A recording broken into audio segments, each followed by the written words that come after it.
അല്ല, ഈ എന്ത് ഡോക്യുമെന്റേഷൻ ആണ്? യേശു ക്രിസ്തുവിന് ആധാർ ഉണ്ടാവും? യേശു ക്രിസ്തുവിന്റെ അളിയനല്ല പുസ്തകം എഴുതിയത്, യേശു ക്രിസ്തുവിന്റെ ശിഷ്യന്മാരാണ്. യുക്തിവാദികൾ പലപ്പോഴും ചെയ്യുന്നത് ബാലരാമാമർ ചിത്രത വെച്ചാണ് തർക്കിക്കുന്നത്. ഞാൻ ഇനി ഒറ്റ ചോദ്യത്തിൽ ഇത് ഫുള്ള് തീർക്കാം. ഒറ്റ ചോദ്യം, അങ്ങ് കൃത്യമായി സ്പോണ്ടേനിയസ്ലി മറുപടി വരുന്നത് എന്റെ റാപ്പിഡ് ഫയർ ആണ്. അപ്പൊ അങ്ങനെയാണെങ്കിൽ അതിനർത്ഥം ഹിസ്റ്റോറിക്കൽ ഒരു പേഴ്സണാലിറ്റി ഉണ്ടെന്നല്ലേ? യേശു ക്രിസ്തു എന്ന ചരിത്ര പുരുഷൻ, ഇങ്ങനെ ഒരു ചരിത്ര പുരുഷനെ ഇല്ലല്ലോ. അയ്യോ, ആര് പറഞ്ഞു യേശു ക്രിസ്തു ചരിത്ര പുരുഷൻ ഇല്ലെന്ന് പറയാൻ? എന്ത് മാനദണ്ഡത്തിലാ പറയണേ? മാനദണ്ഡം പറയാം. നമ്മുടെ നാട്ടിലത്തെ ഹിസ്റ്ററി മാതിരിയല്ല. റോമൻ ഹിസ്റ്ററി 700 BC തൊട്ട് ഡോക്യുമെന്റഡ് ആണ്. അതിലൊന്നും യേശു ക്രിസ്തു റോമൻ അല്ല യേശു ക്രിസ്തു.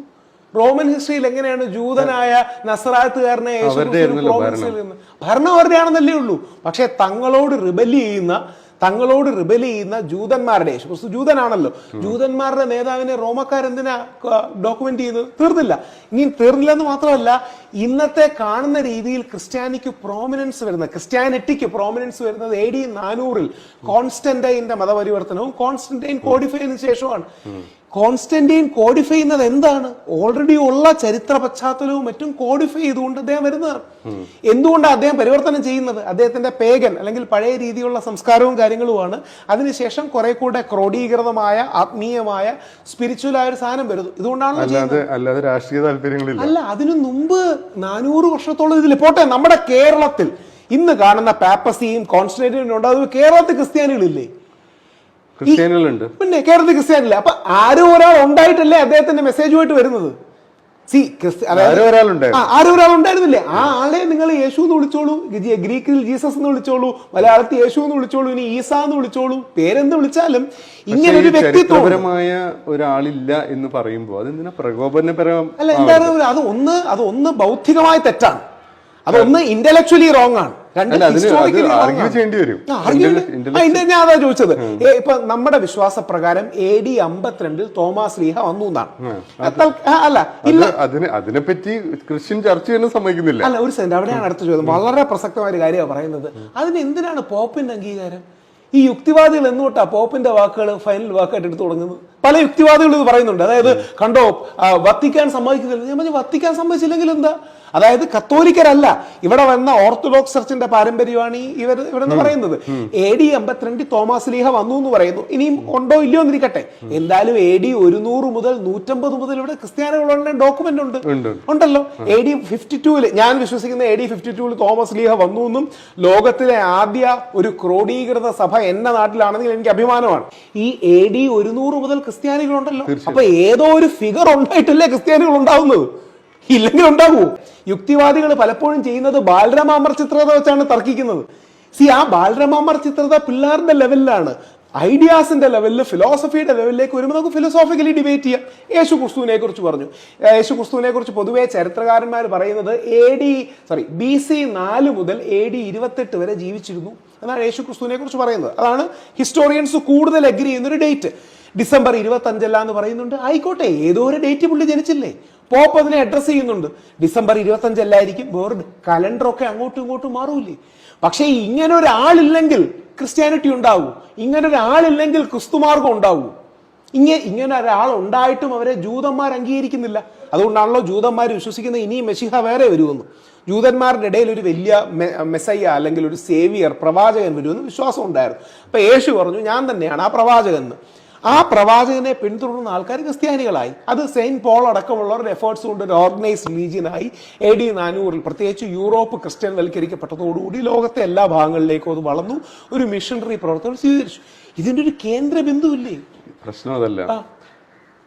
ഇതിപ്പം രാഹുലിന് സംശയം ഉണ്ടെങ്കിൽ ഈ വീഡിയോ എയർ ചെയ്യുമ്പോൾ ഇതിന്റെ താഴെ കമന്റ് സെക്ഷനിൽ പോയി നോക്കണം. അവര് പറഞ്ഞു ഞാനിപ്പോ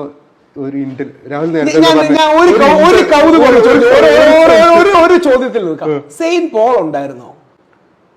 കാര്യം പല രാജ്യങ്ങളിലും യാത്രയും കാര്യങ്ങളൊക്കെ ചെയ്യുന്ന പറയുന്നുള്ള സെയിന്റ് പോൾ ഉണ്ടാവാൻ സാധ്യതയുണ്ട്. അപ്പൊ സെയിന്റ് പോൾ ഉണ്ടെങ്കിൽ യേശു ക്രിസ്തു സംഭവിക്കുക എന്താ വടി? അങ്ങോട്ടല്ല കേട്ടോ, ഈ ആർഗ്യുമെന്റ് ഉള്ളതാണ്. ഒരുപാട് പേര് പറയുന്നുണ്ട് സെയിന്റ് പോൾ, എന്നോട് തന്നെ പറഞ്ഞിട്ടുണ്ട്, പല ക്രിസ്ത്യൻ വിരോധികൾ പറഞ്ഞിട്ടുണ്ട് സെയിന്റ് പോൾ പല രാജ്യങ്ങളിൽ നിന്ന് പ്രചരിപ്പിച്ചുകൊണ്ടാണ് ഒരു ക്രിസ്തു ആയത്. ഞാൻ പറഞ്ഞു ആയിക്കോട്ടെ, ആണോ അല്ലയോ എന്ന് രണ്ടാമത്തെ കാര്യം. സെയിന്റ് പോൾ ഉണ്ടല്ലോ, പിന്നെ യേശു ക്രിസ്തു സംഭവിക്കുക എന്താ വടി? യേശുക്രിസ്തു ഇല്ലെന്ന് പറയുന്നതിന്റെ താങ്കളുടെ അല്ല ഇങ്ങനെ വാദിക്കുന്നവരുടെ ബേസ് എന്താന്ന് പറഞ്ഞാൽ ആ വിശ്വാസത്തെ അസ്ഥിരപ്പെടുത്തുക. രാഹുൽ, അതായത് ഇതെല്ലാം ഈ മതസാഹിത്യത്തെ പറ്റിയോ അല്ലെങ്കിൽ അതിലെ ഫിലോസഫിക്കൽ വാല്യൂ പറ്റിയോ ആ മതം തരുന്ന പോസിറ്റീവ് ഹിസ്റ്റോറിക്കൽ വാല്യൂവിനെ പറ്റിയോ? ഇവരെല്ലാം ചരിത്ര പുരുഷന്മാർ കൂടിയാണ്. അവർ നിൽക്കട്ടെ, ഇതിന്റെ ഇവര് തന്നിട്ടുള്ള ഗുണങ്ങളെ പറ്റി ഒന്നും ഇവിടെ ഡിബേറ്റ് ഇല്ല. അതൊക്കെ ഉണ്ട്, ഇല്ലാന്നല്ല. അതിനെക്കുറിച്ചും ഡിബേറ്റ് ആവണം, വേണ്ടെന്നല്ല. അതിനെക്കുറിച്ചും ഡിബേറ്റ് വേണം, വേണ്ടെന്നല്ല. പക്ഷേ ഇവര് ഹിസ്റ്റോറിക്കൽ റിയാലിറ്റീസ് ആണെന്ന് അംഗീകരിക്കാൻ നമുക്ക് എന്താ മടി? അല്ലാത്തതുകൊണ്ട് അല്ല, ആര് പറഞ്ഞു? ഞാനാ പറഞ്ഞ സെയിന്റ് പോൾ ഉണ്ടെങ്കിൽ സെയിന്റ് പോൾ, അതായത് യേശുവിനെ നേരിട്ട് കണ്ട, അതായത് പോള് സംശയം തോന്നിയിട്ടുണ്ട് എന്തെങ്കിലും ഇങ്ങനെ? അവിടെയാണ് പറഞ്ഞത് യേശു ക്രിസ്തുവിന്റെ മിറക്കിൾസിനെ കുറിച്ച് നമുക്ക് തർക്കിക്കാം. അല്ലെ, ഹിസ്റ്റോറിസിറ്റിയെ പറ്റി സംശയം ഒരിക്കലും തോന്നിയിട്ടില്ല.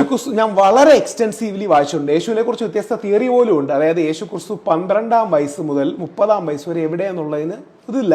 ഇനി ഞാൻ തിരിച്ചു ചോദിക്കട്ടെ, ഇത് കുക്കപ്പ് ചെയ്താണ്. കൗണ്ടർ എന്താണെന്നറിയോ? അവർ പറയാതെ പറയുന്ന എന്താ യുക്തിവാദികൾ, അതായത് ചില ബിംബങ്ങളെ കാണിക്കാൻ വേണ്ടി ഈ കഥയൊക്കെ ഉണ്ടാക്കിയെടുത്തതാണെന്നാണ്. അതാണല്ലോ യുക്തിവാദികളുടെ പ്രധാന വാദം. ഉണ്ടാക്കുന്നൊന്നുമല്ലല്ലോ.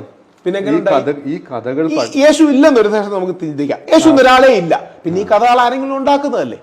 എന്തോ സ്ഥാപിത താല്പര്യങ്ങൾക്ക് വേണ്ടിയോ മതപ്രചാരണത്തിന് വേണ്ടിയോ കച്ചവട താല്പര്യങ്ങൾക്ക് വേണ്ടിയോ ഈ കഥകളെല്ലാം ഉണ്ടാക്കി എന്നുള്ളതല്ലേ പ്രമേസ്? പിന്നെന്താ? അല്ല, എല്ലാ കഥകളും അങ്ങനെ ഉണ്ടാക്കുന്നതല്ലോ. അതായത് ശരി, കഥകൾ ഉണ്ടായി വന്നു അങ്ങനെ മതിയല്ലോ. അങ്ങനെയാണെങ്കിൽ 12 മുതൽ 30 വയസ്സ് കൊണ്ട് കഥ ഉണ്ടാക്കിയാൽ പോരെ? എന്തുകൊണ്ടാണ് ബൈബിളിൽ 12 മുതൽ 30 വയസ്സ് വരെ യേശു ക്രിസ്തുവിനെ കുറിച്ച് പരാമർശം ഇല്ലാത്തത്? അവരുടെ ഇന്റലക്ച്വൽ ഓണസ്റ്റി ബൈബിളിൽ പരാമർശമില്ല. 12 വയസ്സിൽ യേശു ക്രിസ്തുവിനെ അമ്പലത്തിൽ വെച്ച് നമ്മുടെ പുരോഹിതനോട് തർക്കിക്കുന്ന കാണുകയാണ്. അവൻ ഇന്റലിജന്റ് ആയ ചോദ്യങ്ങൾ ചോദിച്ചു, അവന്റെ ജ്ഞാനത്തിൽ അവർ അത്ഭുതപ്പെട്ടു എന്നൊക്കെയുണ്ട്. പിന്നീട് യേശുവിനെ സ്നാപക യോഹന്നാനിലാണ് നമ്മൾ കാണുന്നത്. 12 മുതൽ ഈ 18 വർഷം യേശു ക്രിസ്തുവിനെ കുറിച്ച് ബൈബിൾ പരാമർശിക്കുന്നില്ല. കഥ ഉണ്ടാക്കിയാ പോരെ? എന്തിനാ കഥ ഉണ്ടാക്കുന്നത്? അല്ല, ഞാൻ പറഞ്ഞത് കഥ ഉണ്ടാക്കാനാണെങ്കിൽ, ഒരു ഉത്തരം നൽകാനായിട്ട് വെറുതെ കഥ ഉണ്ടാക്കാനാണെങ്കിൽ, അപ്പം യേശു എന്ന ചരിത്ര പുരുഷൻ ഉണ്ടായിരുന്നു എന്നുള്ളതിന്റെ തെളിവല്ലേ അത്? യേശു എന്ന ഹിസ്റ്റോറിക്കൽ പേഴ്സണാലിറ്റി ഉണ്ടായിരുന്നതിന്റെ ഏറ്റവും വലിയ തെളിവല്ലേ അത്? ആ കഥയിൽ തന്നെ ഉള്ളത്. ആ കഥയിൽ തന്നെ ഈ ഗ്യാപ്പിൽ അവർ ഫില്ല് ചെയ്യാൻ നോക്കുന്നില്ല. പകരം അവർ ഇന്റലക്ച്വലി ഓണസ്റ്റ് ആയി ഞങ്ങൾക്ക് അതിനെക്കുറിച്ച് അറിയില്ല എന്ന് പറയുന്നു. അതിനെക്കുറിച്ച് കഥ ഉണ്ടാക്കുന്നവർ വേറെയുണ്ട്. യേശു ഇന്ത്യയിലേക്ക് വന്നു എന്ന് പറയുന്നവരുണ്ട്. അതല്ല, ഈ പുസ്തകങ്ങളുടെ ചരിത്രം രാഹുലിനറിയോ? അത് മാത്യുവും ലൂക്കും അല്ലെങ്കിൽ ജോണും ഇവരെല്ലാം യേശു ക്രിസ്തു അല്ലെങ്കിൽ പോളും ഇവരെല്ലാം യേശു ക്രിസ്തുവിനെ കാണുകയും അവരുടെ അനുഭവങ്ങൾ പറയുകയും എഴുതിയിടുകയും ഒക്കെ ചെയ്തു. അന്ന് ഈ രീതിയിൽ എഴുത്തില്ലല്ലോ. തങ്ങളുടെ എക്സ്പീരിയൻസുകൾ ഇന്ന് തന്നെ ഒരു പത്രം കവർ ചെയ്ത, മനോരമ കവർ ചെയ്യുന്ന പോലെ അല്ല ജന്മഭൂമി കവർ ചെയ്യുന്നത്, ജന്മഭൂമി കവർ ചെയ്യുന്നതല്ല ദേശാഭിമാനി കവർ ചെയ്യുന്നത്, ദേശാഭിമാനി കവർ ചെയ്യുന്നതല്ല വീക്ഷണം കവർ ചെയ്യുന്നത്. ഓരോരുത്തരും തങ്ങളുടെ നിലവാരത്തിൽ നിന്ന് യേശു ക്രിസ്തു എന്ന ദൈവപുത്രനെ മനസ്സിലാക്കുന്നതിൽ വെച്ച് അവർ കാര്യങ്ങൾ എഴുതി. അപ്പം തങ്ങളുടെ എക്സ്പീരിയൻസ് കുറച്ച് ആൾക്കാർ എഴുതിയിട്ടു.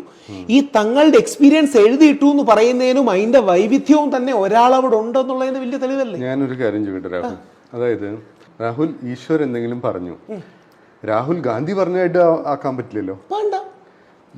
ജീസസ് എന്ന് പറയുന്നത് അവിടുത്തെ വളരെ കോമൺ നെയിമാണ്. അല്ല, ഈശ പുള്ളിയുടെ പേര് ജീസസ് ഗ്രീക്ക് പേരാണ്. പുള്ളിയുടെ പേര് ജീസസ് എന്ന് പറയുന്നത് ഒരിക്കലും ഈസോ, ഈശ, യാ എന്ന സൗണ്ട് അത് പിന്നെയാണ് ജ ആവുന്നത്.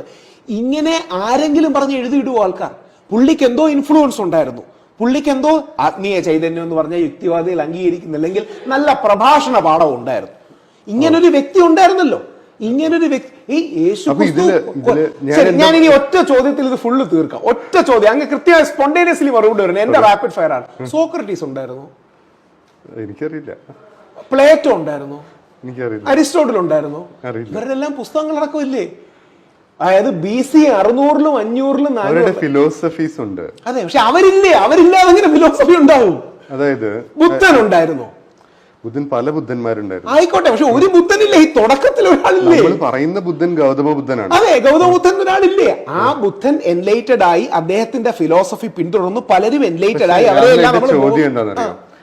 എന്തിനാണ് ഈ കഥകളിൽ ഹിസ്റ്ററി ഉണ്ട് എന്ന് വാശി പിടിക്കേണ്ട ആവശ്യം? നേരെ തിരിച്ചാണ്, ഈ ഹിസ്റ്ററിയിൽ കഥകളുണ്ട്. യേശു ക്രിസ്തുവിനോട് ശിഷ്യന്മാർ വിശ്വസിക്കാത്തതുകൊണ്ട് യൂദാസ് യേശു ക്രിസ്തുവിന്റെ അടുത്ത് നിന്നിട്ട് പോലും യേശുവിനെ തിരിച്ചറിയാതെ 30 വെള്ളിക്കാശിന് വേണ്ടി ഒറ്റ കൊടുത്താണെന്ന് പറയുന്നുണ്ട്. ഈ യൂദാസിന്റെ വെള്ളിക്കാശ് എന്റെ ഇരിപ്പുണ്ടെന്നാണ് മോൺസൺ മാവുങ്കൽ പറയുന്നത്. നാളെ മോൺസൺ മാവുങ്കൽ കള്ളമായതുകൊണ്ട് യൂദാസ് ഇല്ലാത്തതുകൊണ്ട് യേശു ഇല്ല എന്ന് പറയാൻ പറ്റൂ? അപ്പൊ എന്റെ ചോദ്യം, BC 400-ലും 500-ലും ജനിച്ച അരിസ്റ്റോട്ടിൽ ഉണ്ട്, പ്ലേറ്റോ ഉണ്ട്, പിന്നെന്താ സോക്രട്ടീസ് ഉണ്ട്, BC 500 ജനിച്ച ബുദ്ധനുണ്ട്, BC 450-ലോ 500-ലോ ജനിച്ച മഹാവീരനുണ്ട്. ഇതിനൊക്കെ ശേഷമുള്ള യേശു ഇല്ലെന്ന് പറയുന്നതിൽ എന്ത് അർത്ഥമുള്ളത്? അലക്സാണ്ടർ പോലും ശേഷമാണ് യേശു, അലക്സാണ്ടർ ദ ഗ്രേറ്റ് പോലും ശേഷമാണ് യേശു. അതാണ് ഇതിലത്തെ തമാശ. എന്താന്ന് പറഞ്ഞാൽ ഇത്ര കാലം മുമ്പ് വരെയുള്ള ആളുകളുടെ ഹിസ്റ്റോറിക് ഡോക്യുമെന്റേഷൻ ഉണ്ട്. അല്ല, ഈ എന്ത് ഡോക്യുമെന്റേഷൻ ആണ്? യേശു ക്രിസ്തുവിന് ആധാർ ഉണ്ടാവും?